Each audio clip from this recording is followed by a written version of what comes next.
Hello and welcome. So, you're looking to build a career in the world of data. You probably already know it can get complicated and, well, it gets complicated fast. Today, we're going to change all that. We are literally handing you a map to navigate the entire data career landscape. I mean, you see these titles everywhere, right? Data engineer, analytics engineer, data scientist, ML engineer. It's so easy to feel completely lost, just wondering which path is the right one for you, or honestly, what the real difference even is between all of them. And if you're feeling that way, trust me, you are definitely not alone. It's a super common feeling. The whole thing can feel like this big, uncharted maze. But you know what? Every maze has a solution, and that's exactly what we're here to give you today, a clear, structured map. And listen, as part of our Career and Life series, we really think this might be one of the most important maps we will ever share with you. Seriously, it's designed from the ground up to give you the clarity you need to build a successful, long-term career in this space. So here's our game plan. First, we're going to understand the maze itself. Then we'll look at the big forces that are actually shaping it.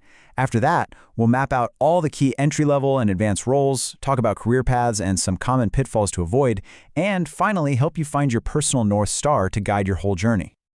All right, let's start by getting a handle on this maze, because it's not just about technology, not really.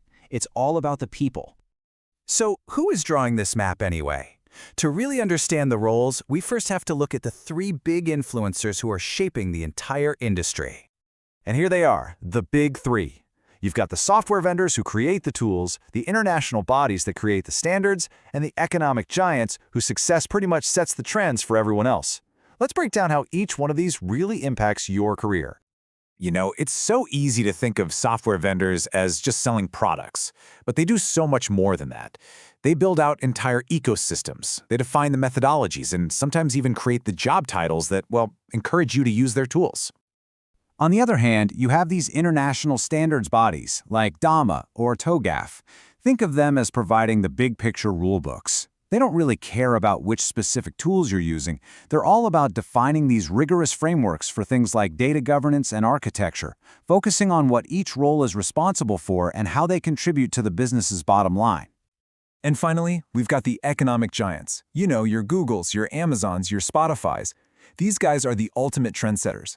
Because they have this massive success and just a ton of financial freedom, their internal structures and new ways of working, like the famous Spotify model, often become the blueprint that the rest of the industry tries to copy. Okay, so now that we get the influencers, let's get to the fun part and actually map the starting roles. These are the most common entry points for anyone looking to get their hands dirty with data. First up, the data engineer. Think of these folks as the architects and builders of the data world's infrastructure. Their core mission?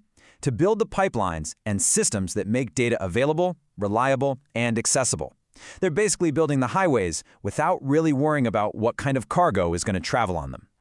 So if the data engineer builds the highway, what's next? Well, that's the analytics engineer. They build the clean, well-organized rest stops and distribution centers. They take all that raw data flowing through the pipelines and they transform it, they clean it up, and they turn it into high-quality, trustworthy data sets that are easy for other people to use. And that brings us to the data scientist. This role is all about exploration and discovery. Their mission is to tackle those big, messy, ambiguous what-if questions. They use data, advanced stats, and all sorts of methods to navigate uncertainty and find insights into really complex business problems. And finally, rounding out our core group, we have the ML engineer. They are the operational powerhouse. They take those cool experimental models that the data scientists build, and they turn them into robust, scalable, automated systems that can run reliably in a live production environment. They make sure the magic actually works, 24/7. Now, beyond those starting roles, the map gets a lot bigger. So let's take a look at the advanced and leadership roles that really guide the overall data strategy. So here you start to find roles like the data architect, who designs the entire data ecosystem, sort of like the city planner. And then you have the guardians, the data governance lead and the data quality analyst, who make sure all of that data is trustworthy and really well managed. Then on the leadership side, you've got chapter leads, who are this interesting mix of a technical expert and a people manager. And crucially, you also have these product-focused roles, like the domain lead and the product owner. They're the ones who bridge the gap between the tech team and the business to make sure real problems are actually being solved. Okay, we have the roles mapped out. Now, let's talk about how to navigate the paths between them, and more importantly, how to avoid the common pitfalls on your journey. And this brings us to a really crucial point about career moves. Moving up within a specialty, say from a data engineer to a data architect, that's a pretty natural path. But trying to switch specialties, like a data engineer trying to become a data scientist, that is a much, much harder leap. It means learning entirely new tools, new ways of thinking. It's a huge personal investment. It's definitely not just a simple sideways step. But wait a minute. There's one really common title we haven't put on the map yet: the data analyst. So where does that fit in? Well, the truth is, it's complicated, and it's probably one of the biggest sources of confusion in the entire industry. This ambiguity really comes from a few different places. You've got these old legacy definitions from a totally different era. There's confusion with new citizen analyst roles.